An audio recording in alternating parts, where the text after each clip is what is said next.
And here we go for our second program of the week. Thank you very much for joining us on Tuesday's TNT. If you do get a moment, please subscribe to the channel. Maybe, if you've got some friends, maybe share the program with them. See if they'd like to watch us as well in the future.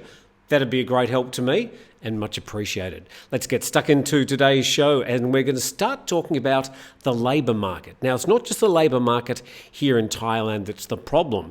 It's pretty much a world problem. This story from the Bangkok Post, and it's highlighting a problem in Singapore and saying that they're going to overhaul their visa rules to attract foreign workers because of the tight labour market that's contributing to wage and price pressures. Now, these are certainly being felt here in Thailand. A lot of, especially I know a lot of friends who are management in hotels, just about any industry at the moment, are finding it really hard to find employees. Don't people want to work anymore? Have they found other things to do? And if they have, what on earth are they doing? But this isn't just a Thai and Singapore problem. It's pretty much around the world. Now, this is going to allow foreigners who are earning a minimum of Singapore 30,000, that's about US 21,400 per month, to secure a 5-year work pass. They want to set Singapore up as a hub. So speaking about the new work visa, the Singaporeans say that many parts of the economy have seen pay increases this year to lure talent, stoking fears wage cost escalation will add to headline inflation that's touched a 14-year high. And we know that a lot of countries are suffering from inflation. I think in some countries they're looking at like 50-year highs in inflation, and that's only the inflation that's being reported. Then they take out things like fuel costs and wages and all sorts of other things. The actual inflation at the moment in countries like the US, the UK, even Australia would probably be up closer to 20% in reality.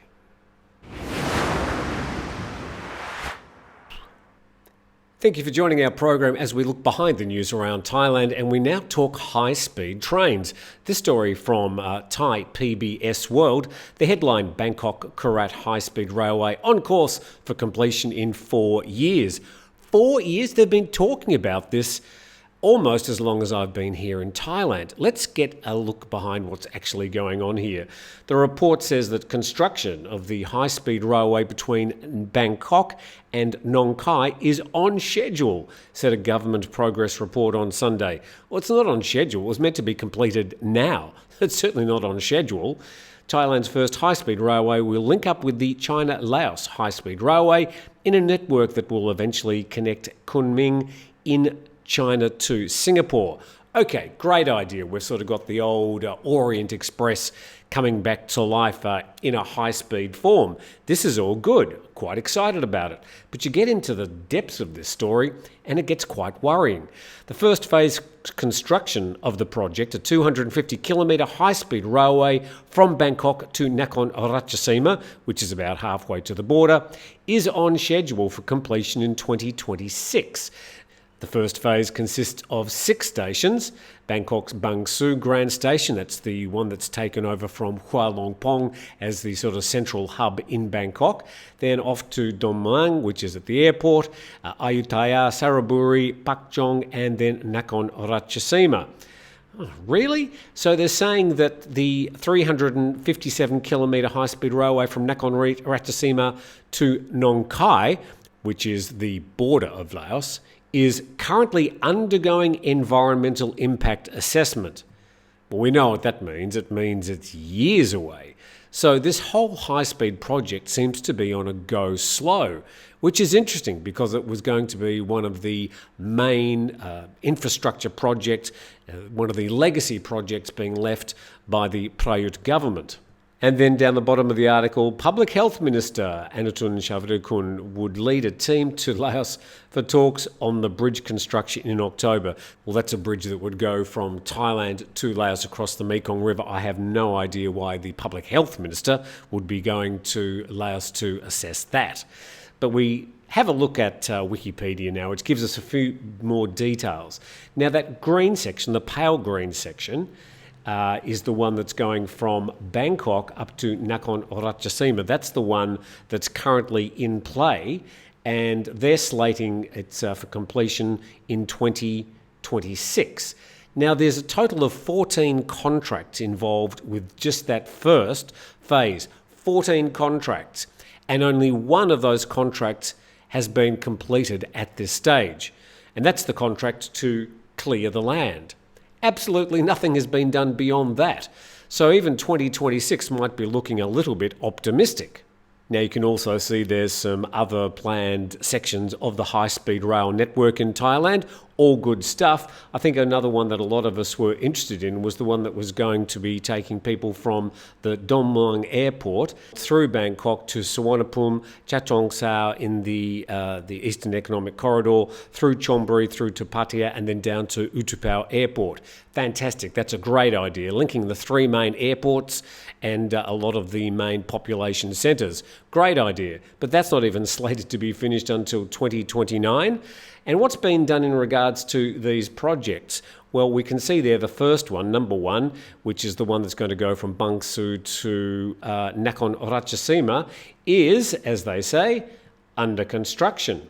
But the next one is the Eastern Economic Corridor, one which goes through Don Mueang, Bangsu, we were just talking about it, through to Pattaya and Utapao. That one they're saying site preparation, which basically means they've done absolutely nothing. In fact, I don't even think actual contracts to start construction have begun.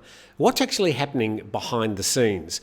Well, this was all going to be part of the Chinese Belt and Road program. And it was going to be a loan made to Thailand. But Thailand said, I think we'll do this, we'll pay for it ourselves.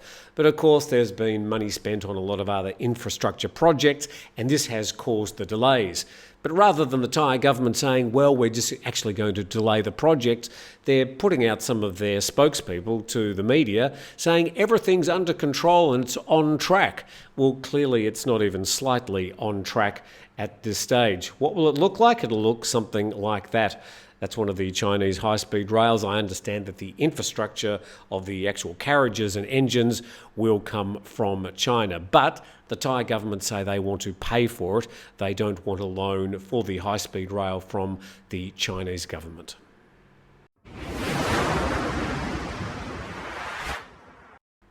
You're on the TNT Tim Newton Today program. I am very grateful that you've dropped in to say hello.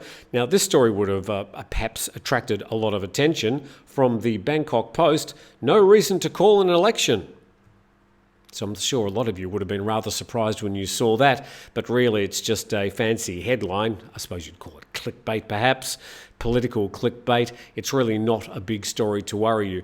There has been a change in the way that they're going to elect MPs in the future. It's really just a procedural thing. It's not really something that you and I need to be worried about.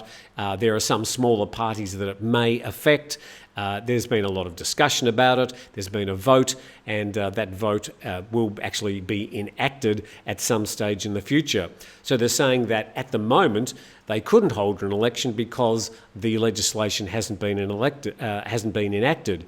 But of course, we're probably not going to have an election at the moment. So that story was just really citing the possible problem of an early election, but the acting Prime Minister nor the government see any reason at this stage for an early election. And Wisanu Kriyanam, who is one of the Deputy Prime Ministers and sort of a bit of a head spokesman for the government, says there's no cause for disbanding the House. Why worry? Well, that's exactly right. That's just a bit of a furphy headline, that one. I'm not sure why it's made its way to the centre of the front page of the Bangkok Post. More importantly for a lot of people will be this story, which is the ban on e-cigarettes to remain. And the government has affirmed its stance against vaping, saying e-cigarettes are affecting the health of vapers, of whom more than half are considered youths. Youths? Youth. What's the plural of youth? A survey conducted by the National Statistical Office of Thailand last year found more than half of the about 80,000 e-cigarette smokers in Thailand were aged 15 to 24. I found that very surprising, if it's true. So it would seem that these people were not smoking at all in the past, but have taken up e-cigarettes as their, chosen bad habit, if you like. And a quote from Anatun Shavirukun, the public health minister, and he doesn't quite understand the hole that he's dug with this particular quote. Says this clearly showed vaping has created new smokers, especially young people, whilst a growing number of international studies found smoking e-cigarettes has negative effects on young people's brains. Well, if he's going to map that comment onto his current cannabis decriminalisation proposal, then I think he may understand the problem with his quote. So more bad news here for vapers. Vaping is associated with 1.8 times higher risk of ischemic heart disease, 49% higher risk of chronic obstructive pulmonary disease, 30% higher risk of asthma. Then a comment down the bottom directed at the young people who are taking up vaping. Vaping during this period of life decreases brain development by 3 to 4 times the normal development rate. So it looks like vaping may not have turned out to be the great alternative to cigarette smoking that it was once thought to be. And for people importing or bringing vaping products into Thailand, you can still get in a world of trouble for something that's seemingly innocent. I don't care if you vape, I don't care if you smoke cigarettes. Probably best you just don't do it around me, but it's becoming increasingly difficult for people to vape legally here in Thailand, and that goes to some of the bars, the shisha bars, where it's quite a popular habit among the Middle Eastern community and other communities as well. But it looks like they're going to continue to be cracking down on those bars as well. As I talk to you now, it's currently raining outside and raining quite heavily, which is good for filling up the pool, I suppose, and watering the garden. But let's change topic and start talking food. This from CNN Travel, and it was a list of the 50 best street foods in Asia. And in Thailand, they've listed these ones. We've got the crab omelette.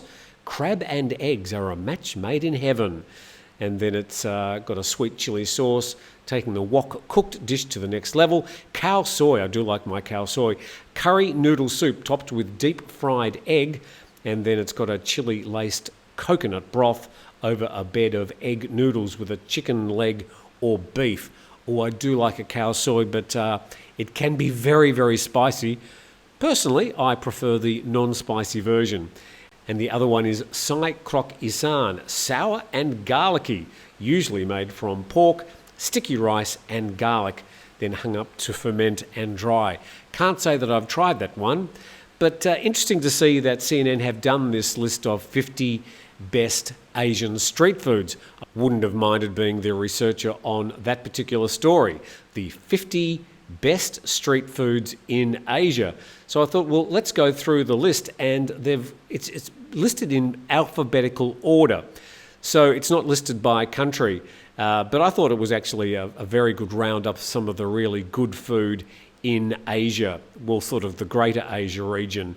So there you go, Hong Kong, Thailand, Bhutan, Hong Kong, and so the list continues. So you can find that story at CNN if you'd like to go and have a little bit of a palate wetting before you get to your lunch or dinner. Well, back to reality, and this story from Thai PBS. Thailand has a new police chief announced. There he is. His name is Police General Damron Sakiti Prapat. He's the next national police chief. The meeting was chaired yesterday by the acting Prime Minister Prawit Wongsuwon. And after the meeting, the outgoing police chief declined to reveal the list of candidates for the Deputy National Police Chief and 250 command positions, which have also been selected. Now, there was one name that I didn't hear mentioned in yesterday's discussions about the new National Police Chief, and it's this person, Surachat Hakpan. Now, he's had rather a checkered career, and he's been deposed from his job in the police for perhaps investigating a little bit too closely. We never found out exactly why he was sidelined. In fact, he was not only sidelined and sent back to HQ, but he went on a rather extended holiday as a civilian. But Surachat is now back in the police department at the top level, and I thought that he might have been the next police commissioner here in Thailand. Hasn't worked out that way, but Surachat is only 51, so he's certainly got a few more years ahead of him before he takes the top job. You're watching the TNT program, and we haven't talked about a virus for a while. We haven't talked about monkeypox or COVID-19, so let's have a talk about tomato flu. Tomato flu not yet in Thailand, but being monitored. This story from Thai PBS World. And the Director General of the Disease Control Department here in Thailand say that it's mostly found in children under 5, and there are around about 100 cases that have been found in India so far, but importantly, no deaths. And the symptoms of tomato flu are similar to those of ordinary flu and include a fever and muscle pain, followed by red rashes on the skin and blisters which resemble a small tomato. I suppose the main takeaway there is that there have been no deaths from this tomato flu, and I'm not really sure why we're talking about it, except that it's made its way onto the front page of Thai PBS World. And with that, I thank you very much for joining us on TNT. A fairly varied brew of stories, and we try and do this every day. We love seeing you, and thanks for dropping in. We'll do it again tomorrow.